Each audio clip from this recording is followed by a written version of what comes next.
جب قوا مضبوط تھے اور لوگوں کی ہمتیں محترم تھی تو امام ابو حنیفہ رحمۃ اللہ علیہ ہر رات کو تراویح میں قرآن شریف سنتے تھے اور اس کے بعد وطروں سے پہلے یا وطروں میں مکمل قرآن ایک اور پڑھ لیتے تھے۔ آسمان و زمین نے ایسا زمانہ بھی دیکھا ہے۔ ہماری فقہ کی کتابوں میں لکھا ہے کہ عوام کم از کم 3 ختم تو کیا کرے، ہر عاشرہ میں ایک قرآن ختم کرے۔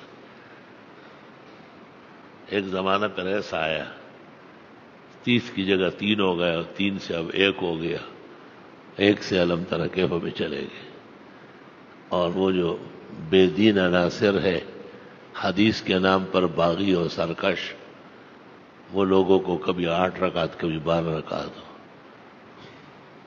شیطان کی طرح خناس الذی یوسوس فی صدور الناس من الجنۃ والناس۔ اب 20 رکعت ایک بڑی نماز ہے اور پھر اس میں قرآن مجید کی تلاوت 12 پارہ کی۔ شیطان رمضان شریف میں تو باندھا جاتا ہے، لیکن چونکہ اس نے اپنا نام حدیث کے نام پر رکھا ہے تو یہ باندھنے سے بچ گیا ہے، ورنہ شیطانوں کے ساتھ اس کو بھی باندھنا ضروری تھا۔ لوگوں کو وسوسے ڈالتے ہیں، کبھی 20 رکعت تراویح کے خلاف، کبھی ختم کے خلاف۔ حدیث شریف میں ہے کہ رمضان میں مومن کی عبادت بڑھتی ہے، تو کس طرح بڑھتی ہے؟ عام دنوں میں 8 رکعت قیام اللیل ہے اور 12 رکعت تہجد ہے، کوئی پڑھتا ہے کوئی نہیں پڑھتا، اختیاری ہے، رمضان میں سب پڑھتے ہیں۔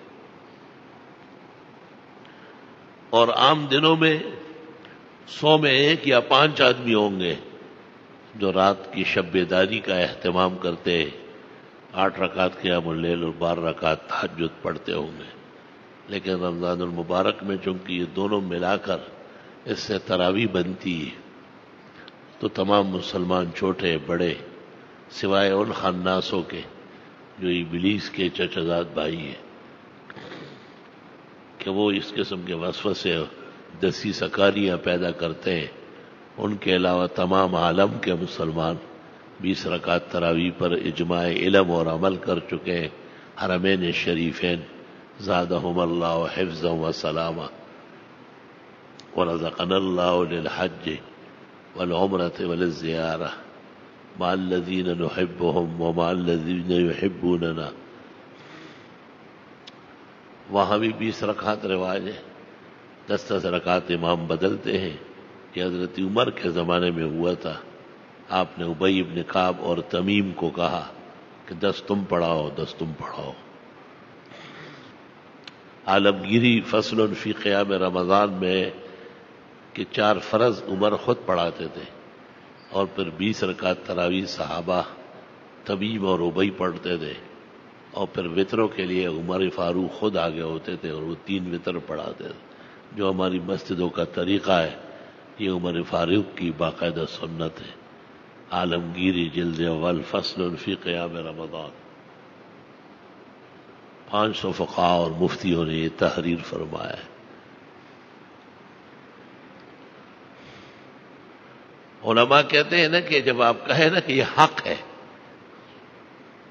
یا آپ کہیں کہ ہم اہل حق ہیں، تو کہتے ہیں کہ للحق کے ثلاثۃ حق، حق کے پھر 3 حق ہیں۔ معرفتہ، سمجھنا اس کو، والاستقامت علیہ، ڈٹ کے رہنا، ونفی ما عداہ، اس کے دشمنوں کا مقابلہ کرنا۔ صرف حق ہے حق ایسے کیا فرق پڑتا ہے؟ تو بچوں کی کوئی گردان ہے کہ حق ہے حق ہے حق ہے؟ آپ حق ہے تو کیوں حق ہے؟